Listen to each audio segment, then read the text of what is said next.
RMI architecture in Java remote method invocation.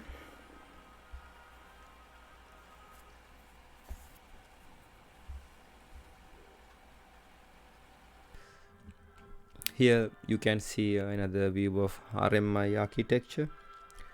As you can see here, the client makes a request of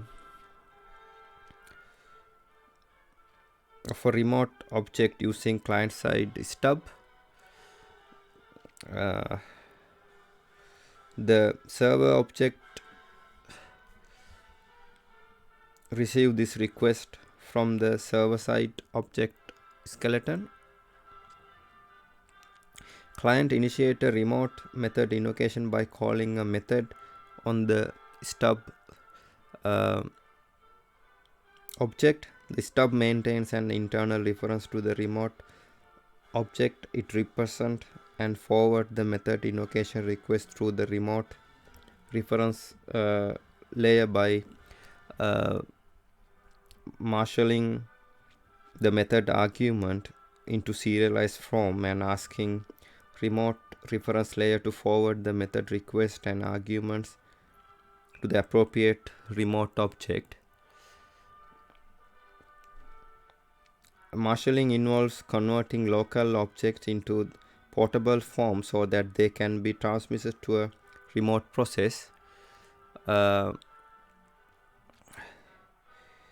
Each object is checked as it is marshaled and determine whether it implements java.rmi.remote interface.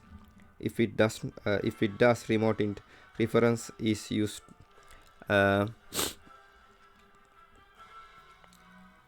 as it marshal data.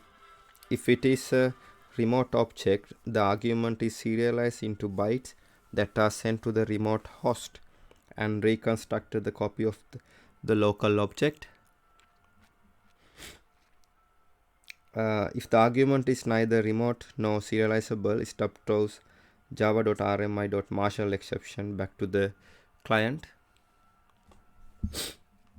If marshalling of a remote argument succeed, the client-side remote reference layer received the remote reference and marshaled argument from the stub.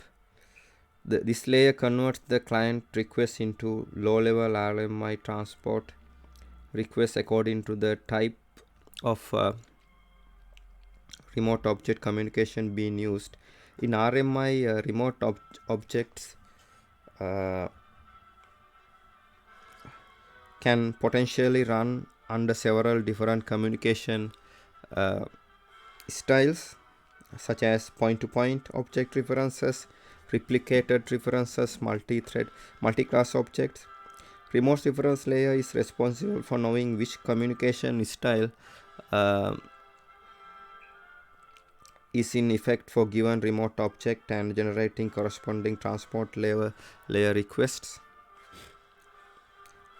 In the current version of RMI, version 1.2 of Java 2, the only communication style provided out of the box is point-to-point object references.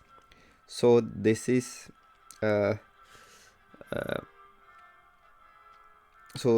only style we here. For the point-to-point communication, the remote reference layer constructs a single network level request sent over the wire to the sole remote object that correspond to remote reference passed along with the request. On the server side, remote reference layer received the transport level request and convert it into the request for the server skeleton that matches the reference object. Skeleton converts the remote request to the appropriate method call of the actual server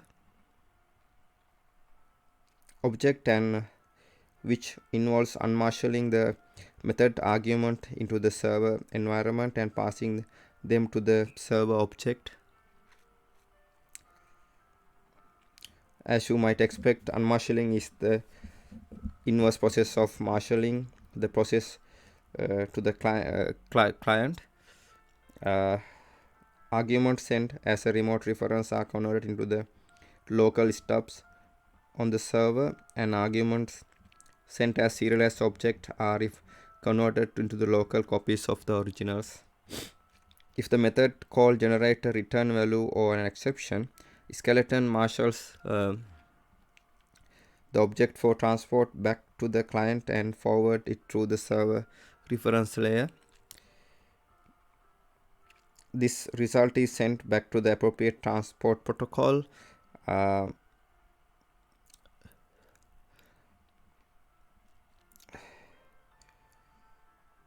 where it passes through the client reference layer and stub and is marshaled by the stub. Finally, handed back to the client thread that invokes the remote method.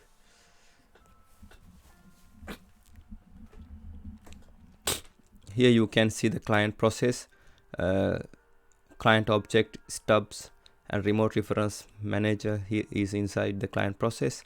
Here you can see server process, remote reference manager, skeleton, and server objects are inside server process. In client process, client objects interact with stub interacts with remote reference manager. Here remote reference manager interacts with skeleton interacts with server objects, and client process and server process. So server process is interacting, and RMI transport layer is between client process and server process. Here you can see the remote reference layer for remote manager, remote reference manager in server process, and for the client remote reference manager in client process. With stub and skeleton layer, you can see the stub and skeleton here. Here you can see a overview of RM. Now this is the end of my presentation. Thank you very much for watching it.